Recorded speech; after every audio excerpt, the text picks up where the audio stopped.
In this video, I'm going to speak about LI4, which is a very well-known acupressure point that's located here between the thumb and the second finger.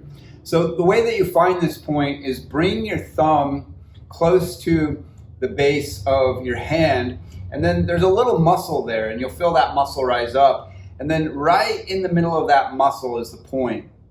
Now, a good technique to use on LI4 is to do the cross fiber stimulation. So you're rolling across the belly of that muscle.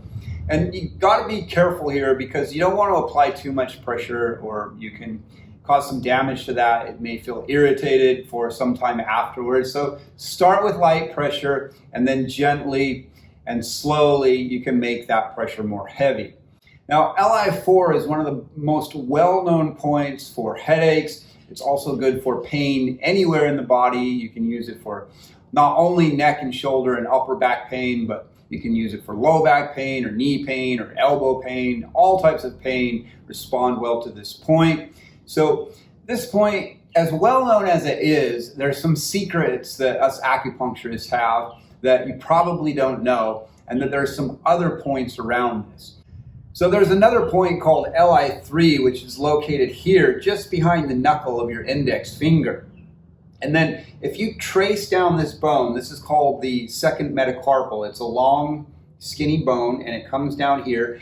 And the thumb bone, or the first metacarpal, it will come down this way, and then they form a V. And there's a point right where that V is formed between those two bones, which works a lot like LI4, and in some cases, and in fact in many cases, it's even more powerful than LI4. Now, LI4 works great with pressure, and you can do the cross fiber stimulation, so that is very effective. However, some people will get a stronger result by coming to that place where those two bones meet, the first and second metacarpal, and then right in that area, you apply pressure. So I'm using my thumb on top, and then underneath, I have my finger coming in from that side. So I'm applying pressure from both sides. This point works a lot like LI4, but in many cases, it can even be more powerful. Now, to get the best results with this, you want to do 2 or 3 points in this area. So you can start with LI4 and massage that, and then you can do your neck movements as well. So go through your repetition of doing 10 to 15 rotations and 10 to 15 tilts, and do your flexions and extensions of the neck, and you can do the other neck movements as well, all while doing LI4. Now, after you've done that for 30 seconds to 2 minutes, you can shift and you can go to using these other points. So this point is known as Spirit Valley or Lingu or 22.05. So I like to do that point often more than LI4. It may even be more sensitive, but these points in combination work great together. So we want to work this whole area.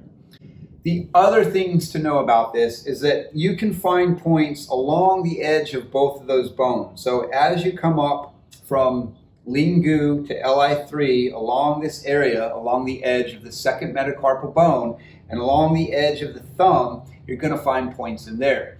So when you're doing acupressure here and you find that the point starts to desensitize, or if you've massaged it for 30 seconds to 2 minutes, then you can shift to another point.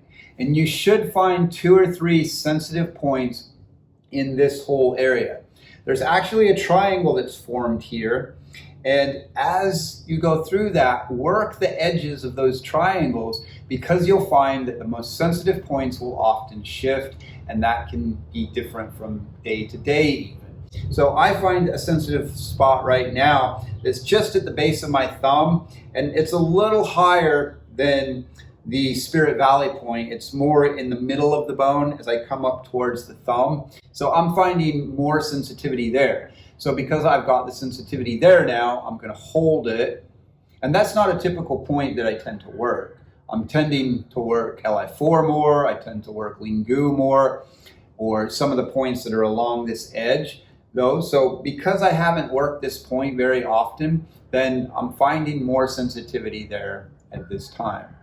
So I'm going to massage that. You can do different techniques, start slow, and then as you work it, you can press deeper, apply more pressure. You can do your cross fiber stimulations here. I like to massage along the edge of the bone. So I'm pressing along and sliding along the edge of the base of the thumb. I can do that here. I'm going to use my index finger and then just slide along the edge of the second metacarpal bone.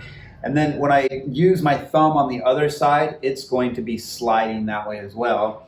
So I'll just demonstrate that.